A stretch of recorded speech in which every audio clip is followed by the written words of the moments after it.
Salut, dans cette vidéo je continue de réparer cette voiture pour pouvoir passer le contrôle technique. Alors si t'as pas vu la première partie, il y a une playlist là-haut quelque part dans le coin où tu pourras trouver toutes les vidéos.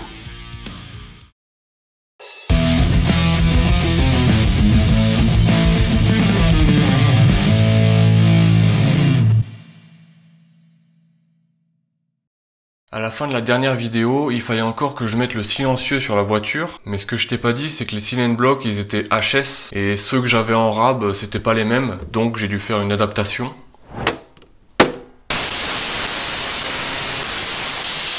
J'ai modifié la patte de fixation, puis je l'ai apprêtée, et j'ai pas pu m'empêcher de mettre un petit coup de peinture.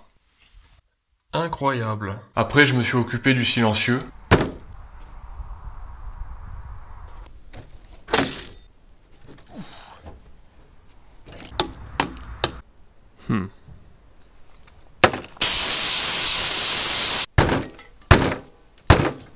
Et je me suis rendu compte qu'on pouvait jouer du maracas avec.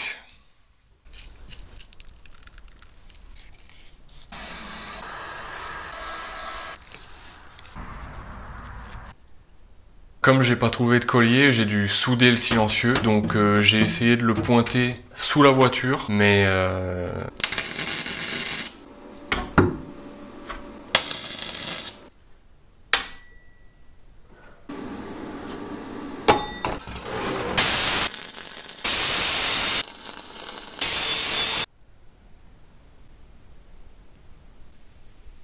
après j'ai galéré pendant 2 heures pour remettre la ligne en place sur la voiture.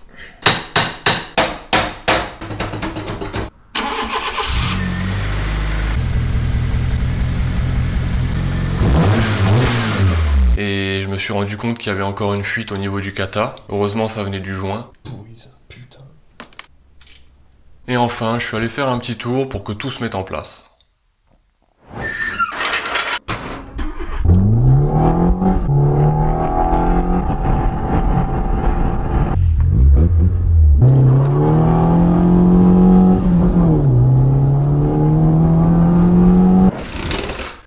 C'est réparé.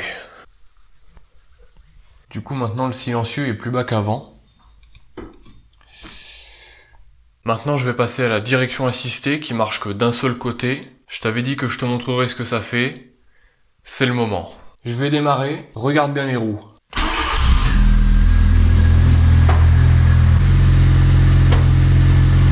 Je crois que c'est pas normal.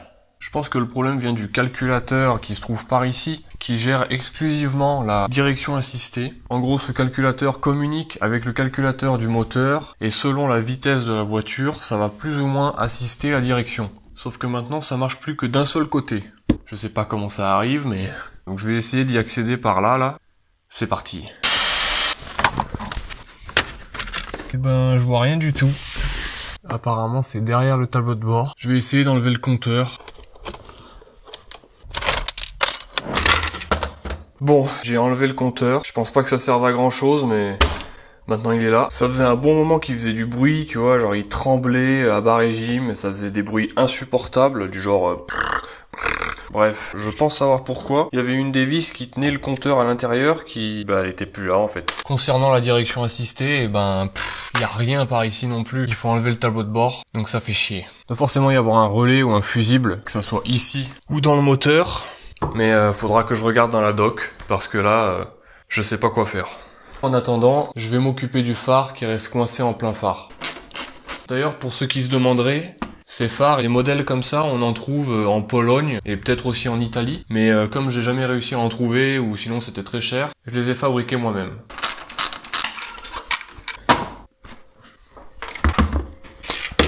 Tu vois, ça c'est du polycarbonate. Pour le faire, on a fait un moule en béton du verre d'origine. Je l'ai mastiqué, je l'ai poncé. Ensuite, on a fabriqué un cadre en bois dans lequel on a coincé une feuille de polycarbonate. Ensuite, on l'a mis dans le four de la cuisine. On l'a fait chauffer progressivement jusqu'à ce qu'il se ramollisse. Et ensuite, ça s'est pas fait en une fois, hein. C'est quoi le problème? Ça, c'est le solénoïde.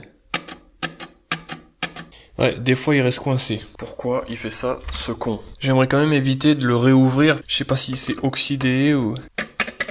Faudrait que je mette du WD-40, mais si j'en mets partout, ça va se voir. Une fois sur 3, il reste coincé, quoi. Je vais essayer de mettre du WD-40. Je suis un malade. Oh, c'est pas le bordel, il prend feu. Bon. Voilà, j'en ai foutu dessus. Je crois que je vais être obligé de l'ouvrir. Oh, j'ai les oreilles qui sifflent, je suis en train de mourir. Je sais pas pourquoi. Donc évidemment, ça a été extrêmement bien scellé, hein. Et ça me fait vraiment mal au cœur de faire ça. Mais il faut. Au moins, ce qui est bien avec le polycarbonate, c'est que ça peut pas se casser. J'ai déjà essayé de rouler dessus avec la voiture. Ça a pas bougé. Si un jour j'en fabrique des trucs comme ça, je te ferai un tuto. Ouais. C'était bien fait. Il est là. Ça, c'est des mois de travail, hein. C'est extrêmement précieux, donc je vais l'emballer. Frérot, il y a des toiles d'araignée dedans. Bon, c'est bien beau de l'avoir ouvert, mais maintenant, faut que j'enlève la lentille. Tout fait chier du début à la fin. Le boulon. Ça, c'est le cache avec l'Angel Eye. Ça, c'est la lentille. Le bol. Ça va, il a pas cramé. Ça, c'est Demon Eyes. Et enfin, le coupable. Qu'est-ce qu'il a, cet enculé? Je sais pas ce qu'il a. Frérot, je te jure, j'ai les oreilles qui sifflent. Bon, ça va mieux. Ok.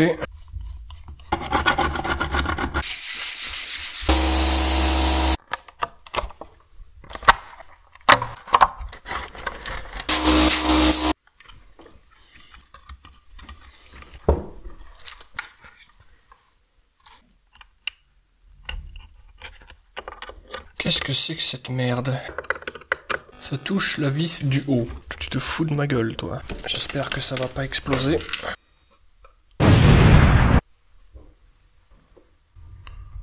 Et ben, ça marche. Je vais remettre de la colle chaude pour sécuriser un peu tout ce bordel, là. Puis ensuite, je vais remonter le verre.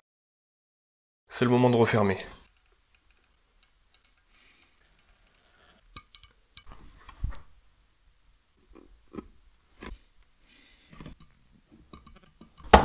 Ok, maintenant, on lisse. Et maintenant, élastique.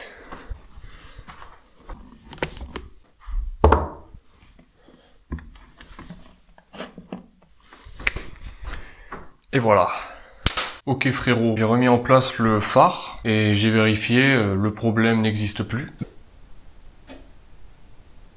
Donc je pense qu'on peut dire que c'est réparé. Malheureusement, je me suis rendu compte que sur l'autre phare, le verre était en train de se décoller. Du coup, je suis en train de le recoller.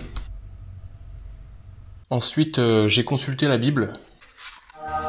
Du coup, j'ai appris plusieurs choses. Premièrement, j'ai appris que sur ce modèle-là, qui est une phase 1, le calculateur de la direction ne communique pas avec le calculateur du moteur, mais il est directement relié à l'alternateur. Ensuite, je me suis rendu compte que le calculateur de la direction était du côté passager.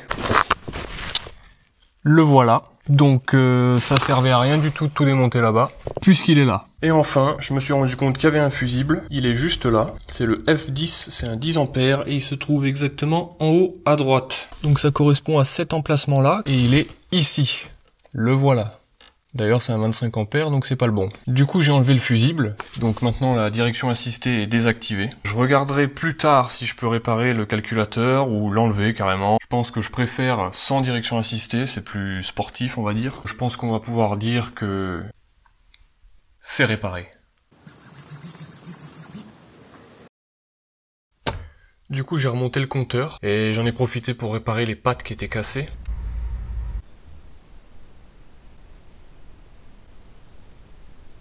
Du coup, ça aussi, c'est réparé. J'ai remonté le phare et tout fonctionne correctement. Ensuite, j'ai reçu cette boîte qui pourrait éventuellement contenir un soufflet de cardan neuf. Donc, c'est parti, unboxing.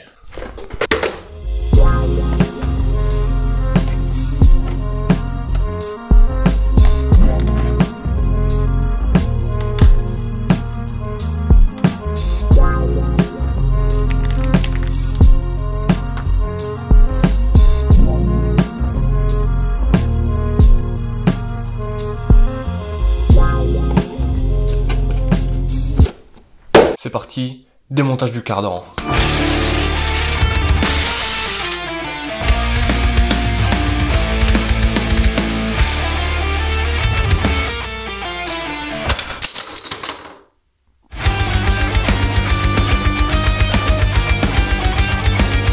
Bye bye.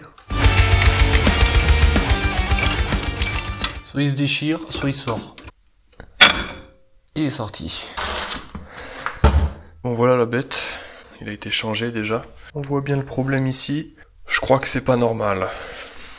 Le problème ça va être de remettre celui-là. C'est parti. Je vais le couper.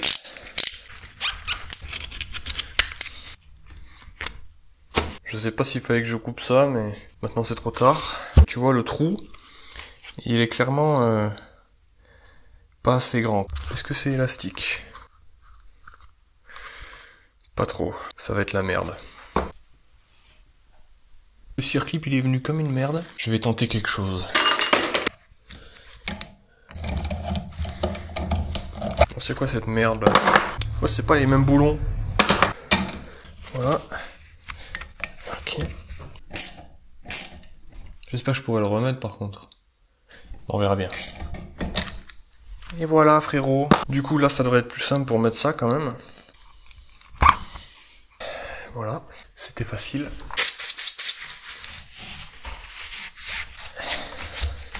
Par contre, je comprends pas pourquoi le circlip était sorti.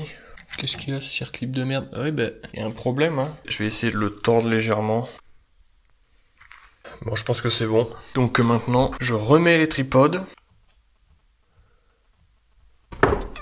Je prends un petit marteau.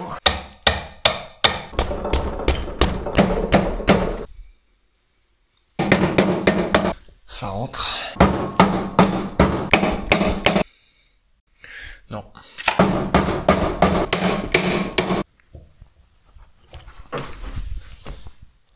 Ouais, c'est bon, ouais. De toute façon, il tient toujours plus que ce qui tenait, hein. Il n'y a plus qu'à le remettre. Avant, je vais nettoyer quand même, parce que là, c'est tout pourri. C'est propre.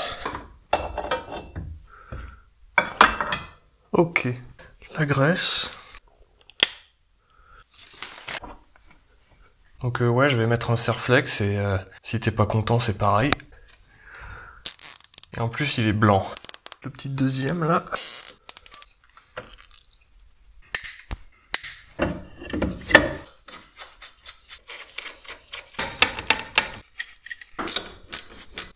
Putain, mais je dévissais, bordel.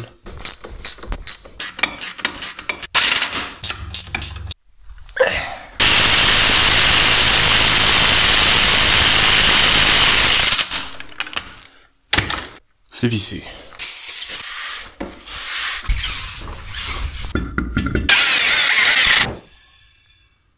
C'est réparé.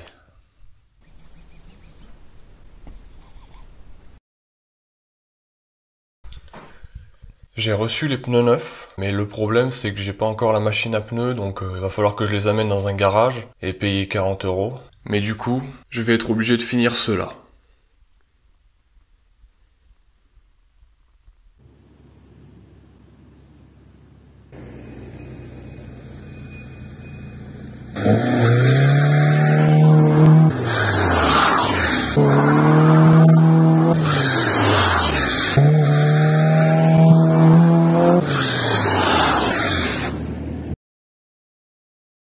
Ok frérot, les pneus sont montés.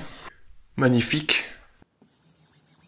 J'ai fait le parallélisme quasiment entièrement à l'œil, mais bon ça me paraît pas mal, le volant est bien droit, les roues sont alignées, la voiture tire pas plus d'un côté que de l'autre, que ça soit à l'accélération ou au freinage, donc moi ça me va. Ensuite j'ai réglé les phares comme j'ai pu, j'espère que ça va passer. Et enfin j'ai réparé 2-3 bricoles du style une des pattes de fixation du pare-choc à l'arrière qui était cassée. Donc maintenant c'est bon.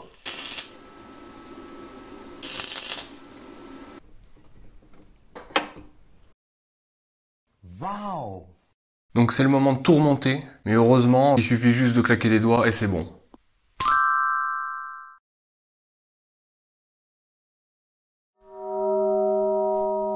C'est le grand jour. La voiture est prête. Je vais pas te cacher que je stresse ma race un peu. Donc c'est parti. Je te recontacte quand le CT est passé.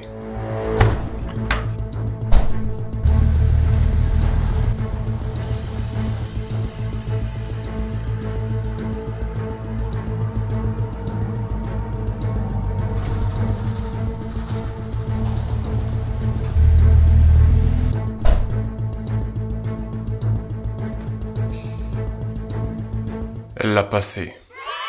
Bon, il y a quand même pas mal de défauts mineurs. J'ai la feuille là, rien de très grave, ou sinon c'était des trucs que je connaissais déjà, voire même des trucs que je pensais pas que c'était des défauts. Par exemple, le plancher est légèrement détérioré dessous, ça a été abîmé avec le cric, donc bon, il y a un peu de corrosion sur le berceau arrière. La protection des amortisseurs est défectueuse, ça je le sais déjà, mais attends de voir la prochaine vidéo. Il m'a dit que le flexible de frein était légèrement abîmé. Et enfin, le truc le plus énervant, les pompes de lave-glace ont décidé de démissionner. What the fuck? Pourtant je les avais pas en rouge, donc il y a aucune des deux pompes qui fonctionne, ni à l'avant ni à l'arrière, et le fusible est bon. Je regarderai ça plus tard pour essayer de l'arranger, parce que là j'ai pas tout compris. Bref, maintenant que ça c'est fait, on va pouvoir passer aux choses sérieuses. Alors, je crois que c'est le moment de t'abonner. Merci d'avoir regardé le garage noir, et à plus.